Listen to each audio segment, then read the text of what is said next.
Hello les Ikigai chercheurs, j'espère que vous m'entendez bien. Voilà, c'est une nouvelle configuration, nouvelle installation.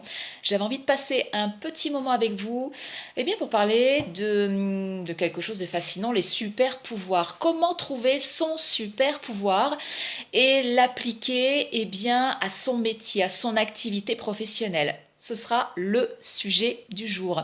Sujet, c'est sûr, qui va être décliné sur plusieurs jours parce que j'ai quelques petites choses à partager avec vous. Je sors un petit peu, de mon écran où je suis en train de préparer de beaux événements et ça me manquait de ne pas être avec vous pour vous donner quelques pépites. Alors je ne sais pas qui est en train de se connecter, faites-moi un petit coucou dans les commentaires pour me dire si le son est ok, si vous entendez bien. On va parler des super pouvoirs et notamment d'un super pouvoir aujourd'hui.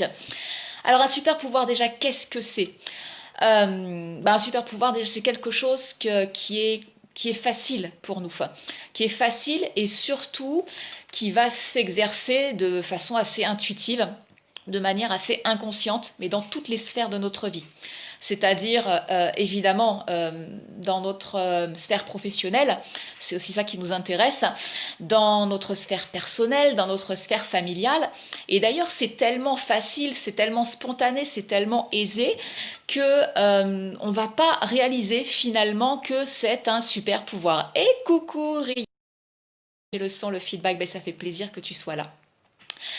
Donc voilà ce que c'est qu'un super pouvoir. Et croyez-moi qu'on ne va pas, Solange aussi qui est là, c'est parfait, coucou Solange, c'est vraiment toujours les mêmes têtes que je vois et ça fait plaisir de vous retrouver les filles. Ce super pouvoir en fait, donc puisque c'est facile, j'ai envie de vous poser la question, mais pourquoi on se priverait dans notre vie? Alors c'est vrai que dans notre vie personnelle, dans notre vie familiale, puisqu'on le fait de manière assez spontanée, assez intuitive, on va pas particulièrement le remarquer qu'il est en super pouvoir. Un petit peu, c'est dans la vie professionnelle. Pourquoi? Parce que j'ai cru remarquer, j'ai remarqué, j'ai validé et j'ai expérimenté que qui disait travail disait forcément pénibilité. Hein, un travail, c'est quelque chose qui demande des efforts. Un travail, c'est pas forcément quelque chose qui est facile. En tout cas, si ça devient facile, c'est qu'on commence à tomber dans le loisir. Je ne sais pas si ça te parle. Tiens, dis-moi. En plus, voilà, Ria, je sais quel métier tu fais. Solange, je sais que pour toi ça bouge, il y a des choses qui bougent, mais dites-moi si vous êtes plutôt d'accord avec ça. Travail égale pénibilité. Voilà, travail dur et tu auras de l'argent. Si c'est facile, c'est que tu es en train de t'amuser. Cherche un vrai métier. Alors évidemment, je vous dis ça en rigolant parce que moi, c'est quelque chose que j'ai beaucoup entendu quand j'étais déjà adolescente, enfant, où je voulais faire un métier artistique, un métier créatif. On me disait, oui, bon, bah, c'est bon, amuse-toi, mais trouve un vrai métier. Vrai métier, difficile, pas facilité. Alors, à qui s'adresse cette vidéo? Évidemment, si tu te retrouves dans le groupe des Ikigai chercheurs, ça va complètement te parler. Mais si toi, par hasard, tu arrives devant cette vidéo et tu dis, bon, super pouvoir, est-ce que ça va être pour moi?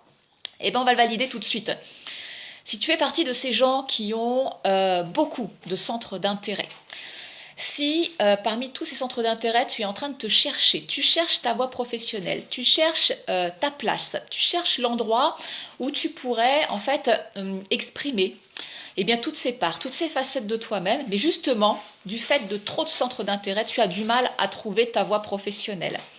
Si tu as l'impression d'être plutôt experte de rien, mais curieuse de tout, j'aime bien, voilà, c'est une appellation que j'aime bien, expert de rien, ou je suis expert de rien, par contre je suis curieuse de beaucoup de choses, et bien cette vidéo, elle va vraiment te parler, elle va être pour toi. Surtout ne passe pas à côté de ça, à côté de ce super talent, parce que c'est quelque chose que tu vas avoir en toi. Alors, pour t'expliquer un petit peu comment j'en suis arrivée là, moi je dois dire que trouver cette voie professionnelle dans laquelle j'allais pouvoir m'épanouir et puis surtout longtemps, celle dans laquelle j'allais pouvoir rester. Alors longtemps, c'est au-delà de 3 mois pour moi. C'est ça, au-delà, c'est longtemps, c'est ça. Parce que justement, quand on a beaucoup de centres d'intérêt, quand on a du coup beaucoup de talent, on a un fort besoin, en tout cas moi j'avais un fort besoin de diversité dans mon activité professionnelle et souvent je me lassais parce que j'avais le sentiment d'avoir fait le tour de quelque chose qui m'avait happé tellement fort, un sujet qui m'avait happé tellement fort et que je me disais oh, mais oui mais c'est ça y est, c'est là-dedans et c'est autour de ça que je dois accompagner. Donc c'est vrai que des talents, des talents et un hyper talent, je ne m'en suis pas reconnue parce qu'il y avait finalement beaucoup de choses dans lesquelles j'étais, ma foi, plutôt compétente. Mais du coup, comme j'arrivais pas à trouver un hyper talent, je me suis dit c'est pas possible, c'est soit je fabule et j'imagine que ce en quoi je suis douée, je suis peut-être pas si douée que ça, soit je suis douée en rien du tout et auquel cas où est ma place quoi. C'est je trouverai jamais de boulot, le salariat on veut pas de moi et mon job à moi j'ai bien du mal à le trouver, à le créer parce que je ne sais pas où est ma place. Donc c'est vrai que j'ai longtemps cherché. Et en fait, l'erreur, c'est que je cherchais un hyper talent, un talent sur lequel m'appuyer alors qu'ils étaient multiples. Et la chose que je ne savais pas, c'est que je devais m'appuyer sur justement ce fameux super pouvoir. Alors, ces super pouvoirs, on en a plusieurs. En tout cas, si tu te reconnais un peu dans le portrait que je commence à dresser, si tu sens qu'on a quelques atomes crochus, si tu sens qu'on a des profils qui se ressemblent, il faut savoir que nous avons trois super. On va en aborder un. Aujourd'hui, tu vas voir avec un exemple, parce que ce live serait trop long et ça fera l'occasion de revenir vers toi demain, après-demain, pour que tu aies le temps aussi de chercher un petit peu dans toute cette matière, je dirais dans ton histoire à toi, parmi tous tes talents. Ce super pouvoir, donc, qui est commun à tous, à nous tous, globalement, normalement, ici, en tout cas si tu es toujours sur cette vidéo, c'est la créativité. On en a trois autres. Je t'expliquerai les deux autres demain. Ce qui serait bon de voir ensemble avant de se lancer sur ce super pouvoir, c'est de faire la distinction justement entre super pouvoir, entre talent et entre force aussi. Tu vas voir qu'il y a une espèce d'alchimie qui va se créer justement autour de tout ça. Donc ce super pouvoir, ces super pouvoirs qui sont au nombre de 3, sont communs à nous tous qui avons de nombreux centres d'intérêt. Nos talents, en fait, ce sont toutes ces choses qui vont se décliner autour de savoir, donc voilà, des connaissances que l'on va avoir, autour de savoir-faire, voilà, des choses qu'on est capable de mettre en pratique, en action. Donc peut-être en effet des connaissances que l'on a appliquées, de savoir-faire faire, c'est-à-dire des compétences, des connaissances qu'on a expérimentées et qu'on est en capacité du coup de transmettre. Et puis il y a ce que j'appelle le savoir-être qui est du savoir-faire relationnel. Voilà. Donc là, ça va plutôt être des qualités qu'on a développées d'ailleurs certainement autour de nos nombreuses expériences. Je te laisserai justement porter un regard sur tout ça par rapport à ton histoire à toi. Donc chercher tes différents talents. Après, on a les forces.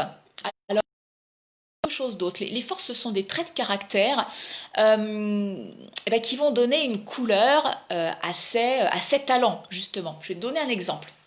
Moi, je sais que ma force première, c'est de voir le beau, d'être très sensible au beau, à la beauté dans le monde. Ça veut dire que je vais te prendre un talent que j'ai, une compétence que j'ai depuis quelque temps, un de mes métiers avant celui d'accompagner, c'était de créer du mobilier et des accessoires en carton. Et je dirais que c'est une compétence, c'est un savoir-faire. Il se trouve que j'aurais pu m'arrêter à la compétence technique, parce que c'est vrai qu'il y a quelque chose de fabuleux, il y a quelque chose de magique. J'adore ça d'ailleurs, aller explorer la matière, dépasser les limites, etc. Mais je lui donne une couleur particulière à ce savoir-faire parce que je suis sensible au beau et que du coup j'ai développé une façon de créer du mobilier et des accessoires qui prend la couleur de cette force première donc, que je porte en moi. Donc voilà, tu vois la différence. Dis-moi en commentaire si c'est clair pour toi, la distinction donc entre ces super pouvoirs qui sont donc communs à nous, qui sommes experts en rien et curieux de tout. Nous avons donc des talents qui nous sont propres en fonction de nos différents centres d'intérêt qui se déclinent donc en savoir, en savoir-faire, en savoir-faire et en savoir-être. Et nous avons donc ces forces qui sont des traits de caractère qui vont venir teinter tout ça. Est-ce que ça déjà c'est clair pour toi?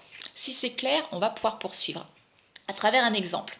Parce que tu vas voir que finalement, quand on a autant de centres d'intérêt, et qu'on a de la difficulté à identifier un talent unique, un hyper talent, eh bien en fait c'est difficile de trouver notre voie professionnelle parce qu'il faut trouver comment tout ça, ça va s'imbriquer pour pouvoir trouver le fil, une voix qui nous permettrait eh bien, d'exprimer toutes ces parts de nous. Je vais te prendre l'exemple de Laure qui a suivi donc, le programme de formation en ligne que je dispense depuis bientôt un an maintenant. Le programme Ikigai, donner un sens à votre vie. Et donc, ben, Claude Laure a fait elle a fait le job.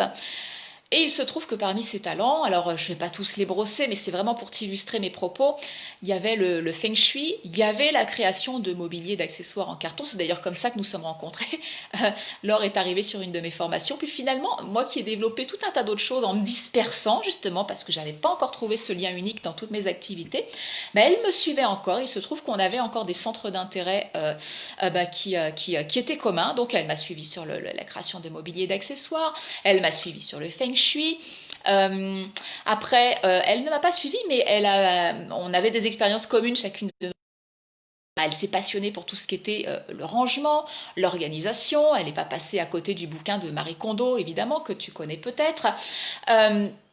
Et de par son histoire, son expérience personnelle, donc à travers sa vie, et où là forcément on n'est pas en copier-coller, hein, on a chacune notre propre vie, eh bien elle a trouvé du coup un lien entre feng shui, création de mobilier, l'organisation, le rangement dans une maison. Le lien qu'elle a trouvé entre tout ça, elle a pu le faire grâce eh bien, à un des trois super pouvoirs que nous avons, nous, les personnes qui avons de nombreux centres d'intérêt, c'est la créativité. La créativité, qu'est-ce que c'est? C'est pas forcément quelque chose qui est en lien avec l'art. Hein. C'est pas je vais créer une œuvre d'art et l'exposer. Non, non, la créativité, c'est je vais prendre quelque chose, donc ça peut être un concept, une idée, une compétence, je vais en prendre une autre, je vais les mélanger et je dirais qu'à l'intersection des deux, eh ben, il va y avoir donc des ponts, des liens, des points communs, en tout cas des choses qui peuvent se mêler pour donner une troisième entité. La créativité, c'est ça. En fait, je dirais, mais dans la musique, euh, j'aime beaucoup prendre l'exemple de la musique, même si c'est quelque chose d'artistique, pour expliquer ce qu'est la créativité. Parce que quand on commence, quand on est musicien, finalement, on va d'abord apprendre eh bien, le solfège. Hein, on va apprendre à lire la musique, on va apprendre le rythme, et puis on va apprendre eh bien, à jouer des musiques qui nous plaisent, de nos artistes préférés. On va être dans la reproduction. On a quand même appris, on a développé une compétence, un talent, et on va être dans la reproduction. Après, on a notre sensibilité. Qui fait qu'on va venir donner une couleur à tout ça. Et puis peut-être un environnement ou je sais pas, une histoire de vie qui va venir nous inspirer quelque chose, parce que la musique raconte une histoire. Et auquel cas, je dirais, bah, tout ça, ça va venir se croiser et à force, je dirais, d'utiliser ce talent qu'est la musique, eh bien, je vais venir raconter ma propre histoire, c'est-à-dire que j'ai pris quelque chose qui existe déjà, le solfège, la rythmique, et puis peut-être ma capacité à raconter des histoires, en tout cas à ressentir une histoire, comment ces deux choses viennent se croiser et comment je peux faire ressentir une émotion ou raconter une histoire à travers une chanson, à travers une musique. Donc voilà, la créativité c'est ça. Ça pourrait être vrai, ça peut être vrai en cuisine, ça peut être vrai dans n'importe quoi d'autre. Hein. J'ai un peu perdu le fil quand même en t'emmenant sur la créativité parce que voilà, moi c'est pareil, la mienne elle part dans tous les sens là quand je te raconte ça. Je vais revenir en arrière. J'en étais donc alors qui, grâce à sa créativité, a fini par trouver un talent, plusieurs compétences, donc le feng shui, la créativité de mobilier, l'organisation, le rangement et son histoire de vie, voilà, j'en étais là, où finalement ça l'invitait à réfléchir à l'ergonomie des lieux. Et ça, cette créativité, donc ce super pouvoir, c'est ça qu'il faut mettre en action chez nous, lui a permis de réfléchir et de se dire, mais c'est quoi le lien entre tout ça? Qu'est-ce qui est à l'intersection de tout ça? Eh bien, si je m'en réfère, je dirais à mon histoire de vie, c'est que j'ai plaisir, j'ai une certaine facilité à réfléchir à des lieux de vie dans lesquels le bien-être serait au cœur de ma réflexion pour que finalement des personnes qui seraient peut-être en situation de handicap, donc pérenne, momentanée, ou à mobilité réduite, finalement soient des lieux de bien-être. Ça, elle a pu le trouver finalement en se penchant et bien sur ses forces, sur ses talents, donc sur son histoire de vie, grâce à ce super pouvoir qu'elle a, parce qu'elle fait partie de ces gens qui ont de multiples talents. Donc ce super pouvoir qu'est la créativité pour pouvoir trouver le lien entre tout ce qui l'anime. Tu vois la mécanique, hein? Et cette mécanique de croiser, elle est importante. J'aime beaucoup quand je fais ce geste avec mes mains, parce que c'est une mécanique finalement que je propose, que je décortique et que je t'aide à mettre en place quand on travaille sur l'ikigai. Tu as vu que il est représenté à travers ce qu'on appelle un diagramme de Venn. En fait, c'est un système mathématique hein, qui prend un système représenté par un cercle, un autre système, un autre cercle. On va venir le croiser et finalement, ce qui nous intéresse, c'est ce qui est à l'intersection de ces deux cercles. Mais l'ikigai, finalement, ce n'est pas que ça. L'ikigai, je n'arrête pas de le dire, c'est un art de vivre. Ça ne concerne pas que notre activité professionnelle, ça concerne nos relations. Évidemment, notre activité professionnelle, l'argent qu'on gagne, ça concerne notre couple, ça concerne notre alimentation, ça concerne mais tellement de choses. On va revenir sur notre activité professionnelle parce que c'est le sujet de cette vidéo. J'aimerais que tu puisses justement mener ta propre réflexion. J'aimerais que comment la créativité finalement trouve alors, dans ta vie professionnelle, mais peut-être dans ta vie personnelle. Tiens, peut-être que aujourd'hui, ce soir, demain, quand tu entendras, tu écouteras cette vidéo, ce sera intéressant que tu te dises, tiens, mais de quelle façon je suis créative dans ma vie personnelle, familiale, professionnelle. Deuxième chose, et peut-être que tu pourras le partager, donc du coup en commentaire sous cette vidéo, c'est tu pourrais me citer justement un ou deux que tu as alors pour lesquels, évidemment, des centres d'intérêt dans lesquels tu vas avoir développé donc des talents, et me dire comment tu les as réunis. Qu'est-ce qu'il y a à l'intersection de ces deux centres d'intérêt? Juste pour valider avec toi que tu as bien compris la mécanique. Et si justement ça t'intéresse de creuser justement un peu plus loin, beaucoup plus loin, parce que tu vois que la mécanique, elle est simple, mais elle demande quand même d'être accompagnée pas à pas pour aller chercher en fait la quintessence et bien de toutes ces parts de toi-même. Il y a un atelier Ikigai qui commence bientôt. C'est la semaine prochaine. Alors, c'est de mémoire. C'est le mardi, ça. Le mardi 9 juin, mercredi 10 juin et jeudi 11 juin. Ça va se passer sur Zoom à 20h, le soir de 20h à 21h. Ça pourra déborder jusqu'à 21h30. Ça va dépendre en fait des interactions, des questions qu'il va y avoir parce qu'on va s'appuyer sur la matière que tu vas apporter, c'est-à-dire sur toi, sur ce que tu vas mettre à jour.